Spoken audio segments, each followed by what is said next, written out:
uDr Buwe Mhlanga uyinkalakada inkunzi malanga uqweqwe owumndawo thina maZulu siyakwazi sonke lokho bengangifakazela abantu abanamadlozi abantu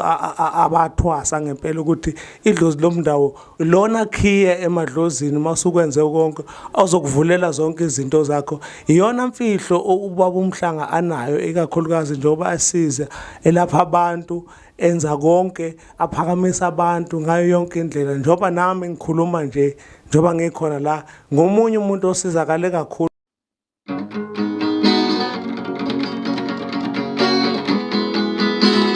Buwe Mhlanga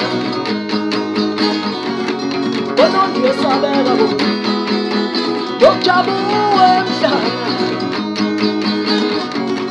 Madondo yesabeka bo uyabasiza abagula Yesu bayasinda kuwe uyabasiza abagula Yesu bayasinda kuwe uyazilapha nezinhlanya siyaphila kuwe uyazilapha nezinhlanya siyaphila kuwe uyabasiza bamabhizinisi bayaphakama kuwe uyabasiza bamabhizinisi bayaphakama kuwe amakhosi akithi uyawanika amandla okuphatha ezweni amakhosi akithi uyawanika amandla okuphatha ezweni Madondo yesabeka bo sithi ndawuwe Madondo yesabeka bo sithi ndawuwe ake ngithathe lelithuba ngibingelele bonke ababukeli bele YouTube channel ka Dr Buwe Mhlanga TV ngibabingelela enhla nasenzansi empumalanga nasentshonalanga eningizimu nasenyakatho ngibabingelele emagumbamane omhlaba ngibabingelele koKapa ko-Eastern Cape ngibabingelele koGoli ngibabingelele kompumalanga ngibabingelele KZN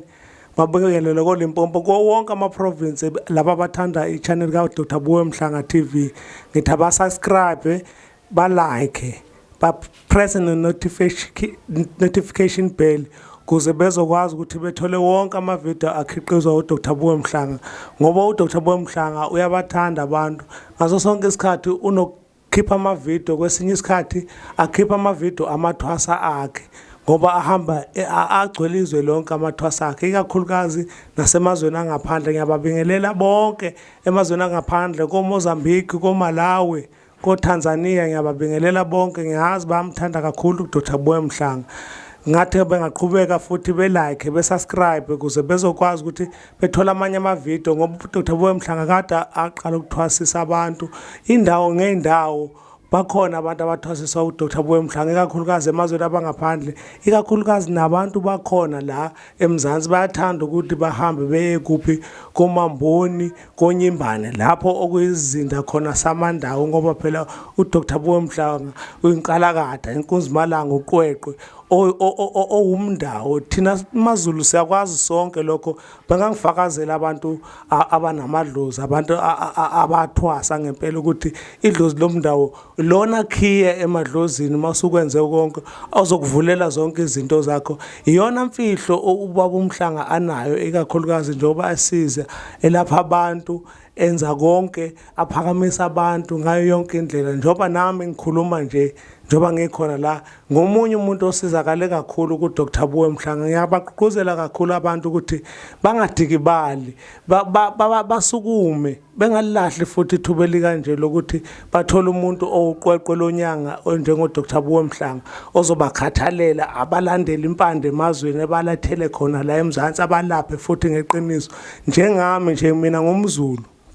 ngwaka Madondo uDr Buwe wakamhlanga umndawo ayikho into engihlanganise nganaye ngaphandle kwalo lusizo engilitholile kuye lokulashwa ngokomoya mina ngumuntu wakamoya zonke izinto eziningi ngisebenza ngomoya ngeke ngahamba kakhulu ngazama ukuthi ngithole usizo lokwelashwa kwezinye indawo ngenxa yale mimoya engangenayo yayihlukene vele ngokwayo ngoba umuntu uyazalwa adalwe aphiwe lezo siphiwo zakhe ngokuhlukana kwamoya ngeke ngaba nesiphiwo sesithunywa kakhulu esasengihlupha ngaba nesiphiwo somndawo owawungihlupha kakhulu konke nomnguni kuhlangene kukodwa kungahlukaniseki ngendlela kwakungihlupha ngayo kodwa ngihamba nginqubuzeka ngokuthola ubaba uMhlanga ngasizakala